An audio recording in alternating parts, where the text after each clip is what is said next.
Escala en París, Braulio Moro.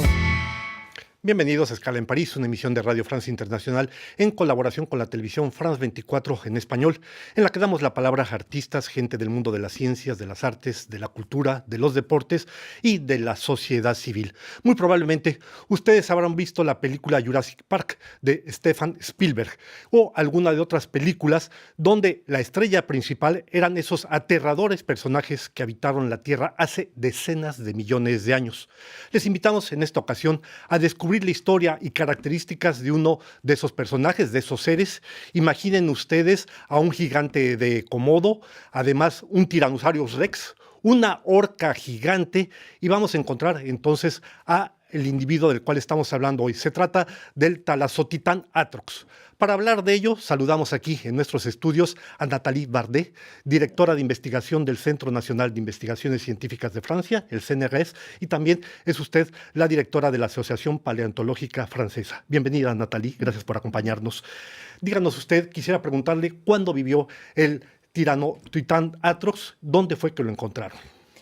El Thalassotitán atrox es un lagarto que pertenece a un grupo que se llama Mosasaurios, que vivían en el final del Cretácico, es decir, entre 90 millones de años y 66 millones de años.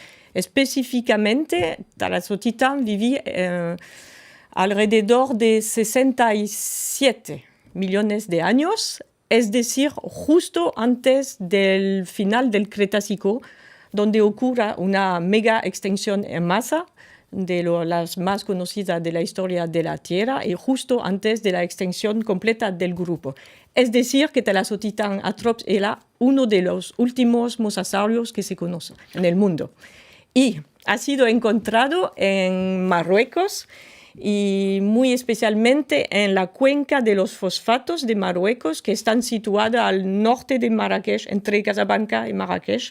Ahí hay una extensa zona de canteras explotadas por razones económicas por una empresa marroquí que se llama l'Office Chérifien de Phosphate y que existe desde los años 1920. Y para decir cifras, Marruecos es el primer exportador mundial de fosfatos. 70% de los fosfatos del mundo se encuentran ahí, efectivamente. Exactamente. Y es un lugar excepcional porque la explotación de este sedimento fosfateo ha permitido el descubrimiento de centenas y centenas de esqueletos. Pues de eso vamos a hablar precisamente. Sí. ¿Qué quiere decir Thalassotitán Rex? ¿Cómo se traduce esto? ¿Cómo se formó este nombre que entiendo que es un nombre complicado, complejo, constituido? Sí. Para cada especie que damos nombre, intentamos relacionar con sus características o el lugar, o depende de cada uno. Y en este caso concreto, Thalassotitán viene de Thalasso, que quiere decir el mar en griego, titán, gigante. Es decir, el gigante del mar, y atrox quiere decir muy feroz, cruel. Así que, que hay que imaginarse ese personaje. ¿Algunas características del Thalassotitán Atrox? Sí. Es como su nombre lo dice. Su aterrador nombre lo indica. Sí, como su nombre lo indica. Era un animal muy grande, medía como 10, 12 metros de largo. Y su cráneo es 1,40 metros, te puedes imaginar, de aquí hasta aquí. Y es muy robusto, muy robusto, los huesos, los dientes. Y de todo esto se puede deducir que era un predador al tope de la cadena trófica. Era en la punta de la pirámide. Sí, digamos. Era el megapredador y era la bestia que daba miedo, supongo, a todos los otros animales que vivían con él, y se podía alimentar de todo lo que había debajo de él, es decir, otros reptiles marinos, otros mosasaurios más pequeños, otros peces bien grandes. Hemos encontrado restos de diversos tipos de animales con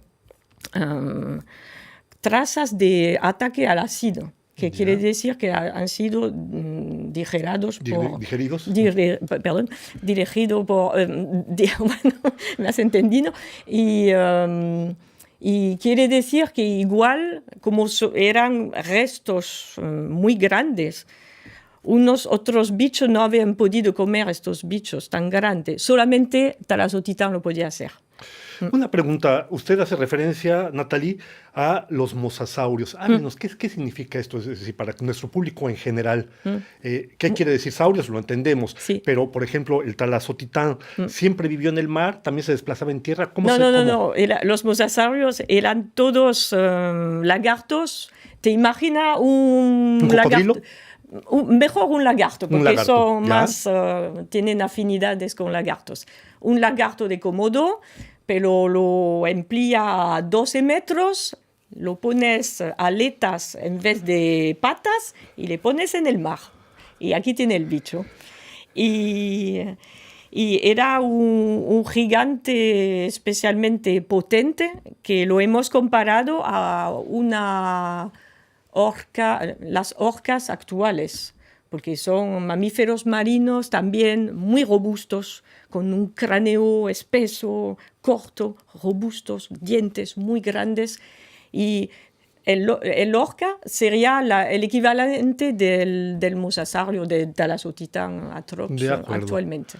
Otra pregunta que tiene que ver con la curiosidad que despierta este tipo de descubrimientos.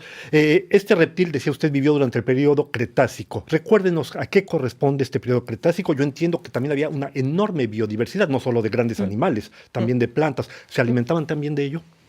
Alors, el Cretácico es el último periodo del era mesozoico, el era secundario que empieza con 252 millones de años y termina a 66 con la crisis biológica. La desaparición de las especies de los dinosaurios. Exactamente.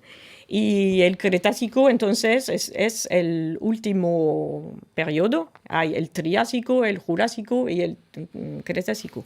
Y los mosasaurios vivían únicamente en el Cretácico y además Cretácico superior. Y durante su poca duración en tiempo, es decir, 30 millones de años, que no es tan... se han desarrollado con mucha diversidad de números especies, pero números también tipos ecológicos diferentes. Numerosas especies, entonces. Sí, y que ocupaban todos los nichos ecológicos que existían en el mundo marino. Y compartían estos con los tiburones, que eran también muy activos, y en los fosfatos de Marruecos hay también una cantidad excepcional de tiburones. Justamente se avanzó usted a mi pregunta, ¿por qué es tan importante? Lo evocaba en su primera respuesta, ¿por qué es tan importante Marruecos para el estudio de la paleontología? Los países vecinos, por ejemplo, Túnez, Argelia, todos los países que están en el norte de África, ¿puede uno encontrar este tipo de vestigios, de fósiles? Sí y no. Bueno, sí, pero en Marruecos hay tres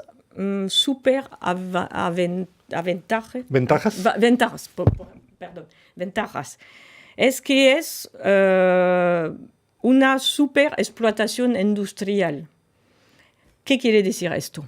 Que nos permite excavar en condiciones fantásticas. O sea, han ido muy a profundidad de la tierra, podemos decir. Sí, nos dejan superficies para excavar gigantes y planísimas. La logística, si necesitamos una excavadora, un tractocamión, todo tipo, gente para ayudar, podemos contar con ello. Sí, con la empresa tenemos un convenio desde hace más de 20 años y siempre ha sido, como digo yo, excavaciones de lujo, porque toda la logística está aquí. Esto es la primera ventaja. La segunda es que los fosfatos, los sedimentos fosfáteos, preservan muy bien los restos, de manera excepcional, los restos fósiles de vertebrados. Y la tercera, la más importante, es que en Marruecos la serie sedimentaria de los fosfatos está completa, que va del Cretácico, alrededor de 70 millones de años, hasta el Eoceno, es decir, 45 millones de años. O sea, las capas de sedimentación se fueron colocando como un pastel, vamos a decirlo así. Sí, exactamente. Y en los otros países, porque exactamente hay fosfatos en Oriente Medio, Próximo Medio, en todo el norte de África, en el oeste de África e incluso hasta la provincia de Pernambuco, en Brasil, hay fosfatos explotados económicamente. Pero solamente en Marruecos tienes a la vez el Cretácico y el Terciario. Quiere decir que puedes estudiar durante 25 millones de años la evolución de la biosfera, de la paleobiosfera. La evolución de estos animales está en medio, el límite Kate, tú puedes estudiar, es como un libro abierto. Los otros yacimientos, por ejemplo, en Oriente Próximo, yo he excavado en Jordania, en Siria, está solamente el Cretácico. O en Túnez hay más el Terciario. Así que la serie no es completa. En Marruecos tenemos estas tres ventajas. O sea que, sin exagerar, podríamos decir que es una especie de paraíso para los paleontólogos, paraíso entre comillas, claro está, por todas estas facilidades con las que se encuentran. Ahora bien, Nathalie, algo que siempre ha llamado mi atención es, vemos en las películas, hacíamos referencia a Jurassic Park, animales con escamas, con aletas, con unos dientes gigantescos. ¿Qué tanto hay, qué tan cierto puede ser esto? ¿Qué tanto hay una imaginación del individuo en la reconstrucción de estos animales, de estas bestias, de estos seres finalmente? Bueno, lo que encontramos normalmente son los huesos, dientes, garras. Estos son restos concretos. Con esto tú puedes reconstruir el animal. Si tú sabes que el nuestro, por ejemplo, tiene la cabeza, tenemos cabezas completas, así que podemos saber qué cara tenía, los dientes, el esqueleto. Y así se ha podido deducir el tamaño porque teníamos un ejemplar que medía 10 metros, las aletas, todo esto. Luego viene la piel. ¿Es esto a qué te refieres? Como en unos casos se han conservado la piel y viene escamas en esta piel. Así que tú puedes saber. Y ahora hay métodos científicos de nueva generación que te permiten incluso de saber, es bioquímica, no voy a entrar en los detalles porque no controlo, que te permite de deducir si está bien preservado el tejido blando, los colores. Así que el paleoart, como se llama, es decir, la reconstrucción en vivo, es como la ciencia, va mejorando desde el siglo XIX hasta ahora, va mejorando. Y seguirá evolucionando. Claro. Pues estamos llegando ya al final de esta escala en París. Lamentablemente se nos quedan muchas preguntas, como siempre. Yo agradezco a Nathalie Bardet su presencia en nuestros estudios. Muchísimas gracias. Ya tienen ustedes más elementos para saber lo que es el Thalassotitán Atrox. Les damos una nueva cita aquí la próxima semana en otra escala en París.